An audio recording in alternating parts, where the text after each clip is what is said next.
वर्तमान की स्थिति को देख करके ध्यान रखिएगा, ये लगता है कि जो निर्माण इस मानव का होना चाहिए था, वो निर्माण की श्रृंखला तो आज कहीं गुमसी हो गई है, थकसी गई है। वेद ने कहा मनुर्भव जनिया दिव्यम जन्म मनुष्य बनो, और निवेदन आप लोगों के मध्य में कर दूं बंधुओं, मनुष्य बनता नहीं है, अपने आप इसको बनाना पड़ता है। पशु पक्षियों के बच्चों को मेरी माताओं कभी बनाने की आवश्यकता नहीं पड़ती, लेकिन मनुष्य के बच्चे बिना बनाए कभी बनते, जोर से बोलो, नहीं, इनको बनाना पड़ता है। और बनाने के लिए 3 गुरु होते हैं, मातृवान, पितृवान, आचार्यवान पुरुषो वेदा। मां, पिता, आचार्य, ये 3 गुरु मिलकर के मनुष्य बनाने का काम करते हैं। एक समय में अगर आप अपने प्राचीन इतिहास को उठा करके देखेंगे तो जिस रामचंद्र जी की आज पूरी संसार पूजा करता है, वो रामचंद्र जी अपने आप नहीं बने, उनको बनाने के लिए माता कौशल्या ने तप किया था। इतना तप करती थी माताएं, अपने खान पान का भी ध्यान रखती थी, अपने आचरण का भी ध्यान रखती थी, अपने विचारों का भी ध्यान रखती थी। क्यों? क्योंकि जब कोई विवाह के समय गृहस्थ में प्रवेश करता है और सप्तपदी के वचनों को भरा जाता है, तो सप्तपदी के वचनों में मुख्य वचन है कि आज हम दोनों के दोनों मित्र की भांति इस गृहस्थ आश्रम में क्यों चल रहे हैं? क्योंकि हमें संसार को उत्तम संतान, जोर से बोलो, देनी है।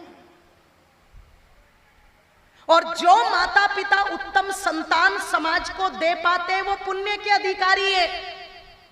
पर मैं पहले ही हाथ जोड़ लेती हूं, अगर किसी माता पिता के माध्यम से कोई व्यभिचारी संतान पैदा हो गई, कोई बलात्कारी संतान पैदा हो गई, कोई अनाचारी अत्याचारी संतान पैदा हो गई, कोई भ्रष्टाचारी या देशद्रोही आतंकवादी जैसे निकम्मों को पैदा कर दिया, तो ध्यान रखना वो माता पिता दंड के भी अधिकारी है, क्योंकि ऐसी संतान को पैदा करके भी पाप कर दिया उन्होंने। इसलिए कभी शकुंतला के इतिहास को पढ़ना, जब राजा दुष्यंत ने शकुंतला को पहचानने से इनकार कर दिया था, मैं नहीं जानता तुम्हें, तुम कौन हो, और जिसका तुम बच्चा लेकर के आई और तुम कह रही हो कि ये मेरा बालक है, मैं नहीं जानता। जब मैं तुम्हें नहीं जानता तो मैं इसे अपना बालक कैसे मान लूं? आज कोई होती तो 2 ही चीजें करती, या तो डूब करके मर जाती या केस कर देती।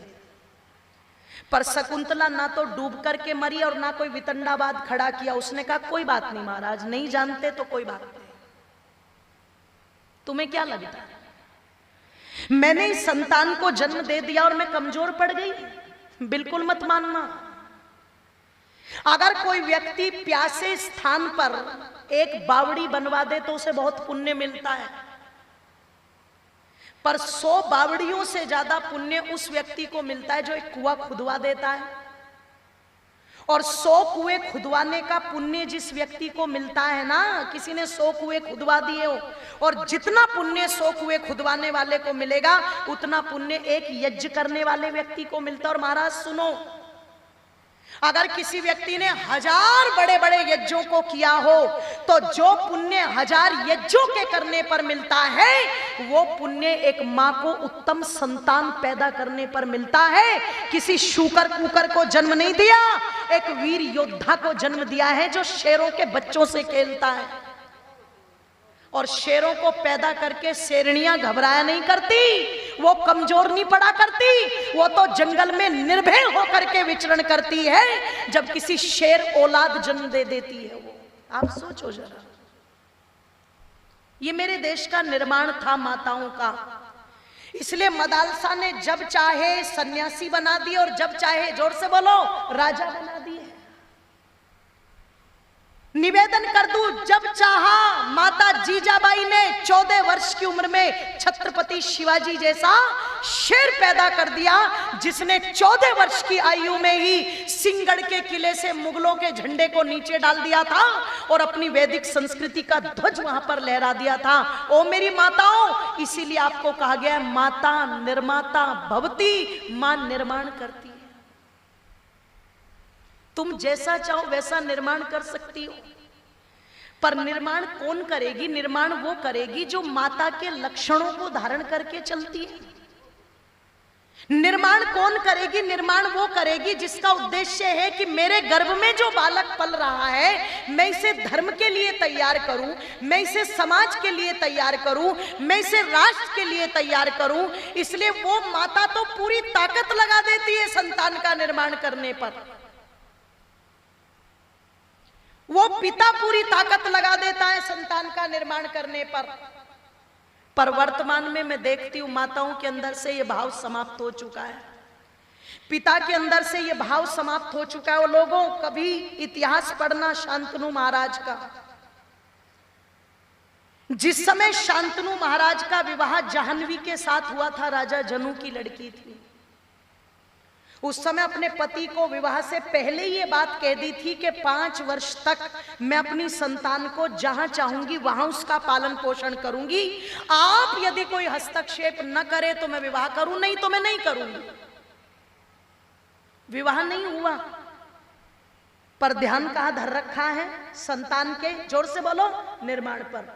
आज जानते हो जिन युवक और युवती का विवाह होता है उनकी बातें कैसी कैसी होती है। एक दिन शर्म को भी शर्म आई होगी ये सुनकर के, मैं छत पर टहल रही थी और एक परिवार के अंदर एक युवती की शादी होने वाली थी।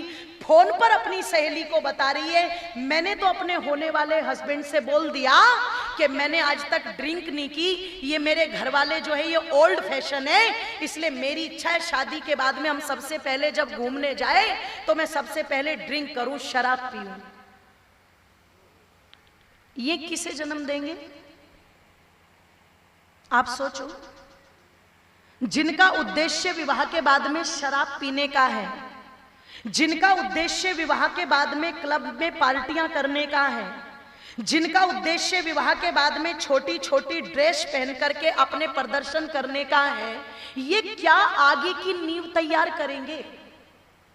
कैसे इनकी संतानें होगी, कैसे इनके परिवार होंगे, क्या ये समाज राष्ट्र को देंगे? जरा सोचो, आज उस व्यभिचार के मद में आकर के जो संतानें पैदा की जा रही है वो इसीलिए व्यभिचारिणी बन रही है क्योंकि ना तो मां के पास में चरित्र नाम की चीज है और ना पिता के पास में चरित्र नाम की चीज है। और ये भौतिकवाद लोगों कुछ दिनों तक तो अच्छा लगता है, कुछ दिनों तक ये चकाचौंध सबको अच्छी लगती है, लेकिन कुछ दिनों के बाद में लौट करके आपको फिर वहीं आना पड़ेगा।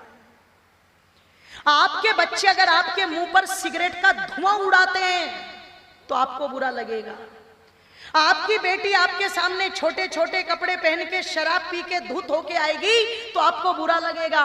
उस समय फिर आदमी भौतिकवाद नहीं देखता, उस समय फिर आदमी देखता है कहां खो गई हमारी वो संस्कृति जो कभी हमारे अंदर हुआ करती थी कि माँ बाप अगर सामने हैं तो बच्चे माँ बाप को देख करके सीधे हो जाते थे, डरते थे। ईमानदारी से बताना, आज माँ बाप से बच्चे डरते हैं या बच्चों से माँ बाप डरते हैं? क्यों जी, जोर से बोलो। माँ बाप डरते हैं। अगर रात को बेटा 12 बजे शराब पी करके आ रहा है और पिता कुछ कहने के लिए चल देना तो माँ हाथ पकड़ लेती है, ना ना ना ना ना, ना कुछ कहना मत। क्यों? जवान बेटा है, कहीं कुछ, जोर से बोलो, करना ले। मतलब उसको कुछ मत कहना, जवान बेटा है, कहीं कुछ करना ले। पर जो यहाँ पर 50 साल से सब ऊपर के या नीचे के बैठे हुए हैं, 50 तक के बैठे हुए हैं, एक बार उनसे पूछना, जरा सी गलती हो गई और पिता ने कोने में रखा हुआ लट उठाया और ऐसी सर्विस कर दी बॉडी की, दोबारा उस गलती को करने की हिम्मत, जोर से बोलो, हुई क्या जी? नहीं हुई, बिल्कुल भी ध्यान रखना। वो औलादे नहीं बिगड़ी।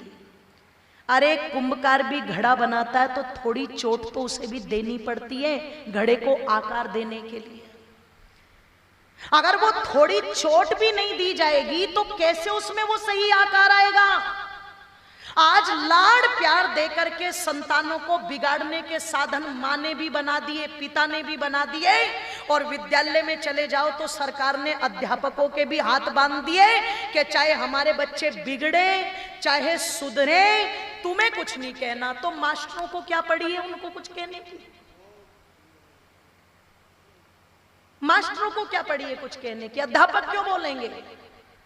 इसलिए एक समय था जब अपने टीचर के सामने आंखें मिलाने की हिम्मत नहीं होती थी। आज मैं देखती हूं क्लासों में जाकर के लड़कियां अपने सर से बात करती है, अरे यार सर। अपने अध्यापक को बोल रही है वो ये शब्द, अरे यार सर। आप सोचो क्या चीजें निकल करके जा रही हैं। बहुत कुछ निकल रहा है, और इस बहुत कुछ को अगर बचाना चाहते हो तो वेद कहता है मनुर्भव, मनुष्य बनाओ। बनेंगे नहीं है अपने आप। बिना बनाए डॉक्टर नहीं बनता। डॉक्टर बनाने के लिए बच्चे पर लाखों रुपए खर्च करने पड़ते हैं, ताकत लगानी पड़ती है, तब डॉक्टर बनता है। बिना बनाए इंजीनियर नहीं बनते, बिना बनाए आईपीएस नहीं बनते, बिना बनाए पीसीएस नहीं बनते। तो इनको भी बनाना, जोर से बोलो, पड़ेगा। और बनाने का काम कौन करेंगी? मेरी माताओं, बनाने का काम आप करोगी, आप करोगी। इसलिए आपके विषय में कवि ने कहा कि तुम घर को स्वर्ग बनाओ री, भारत की नारियों। ये राशि देकर के हमारी एक बहन और भैया ने मुझे सम्मानित किया है। मैं उनका बहुत बहुत धन्यवाद करती हूँ जिन्होंने उत्साहवर्धन किया। और क्या कहा कि तुम घर को स्वर्ग बनाओ री, भारत की नारियों। तुम घर को स्वर्ग बनाओ री, भारत की नारियों।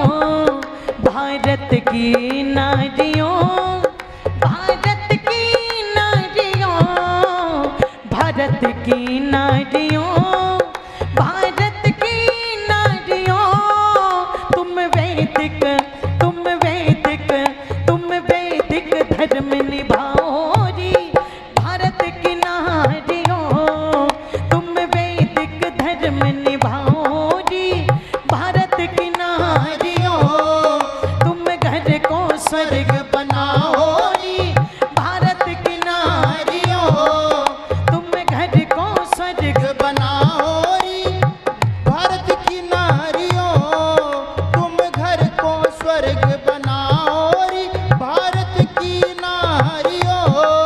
तुम घर को स्वर्ग बनाओ री, भारत की नारियों।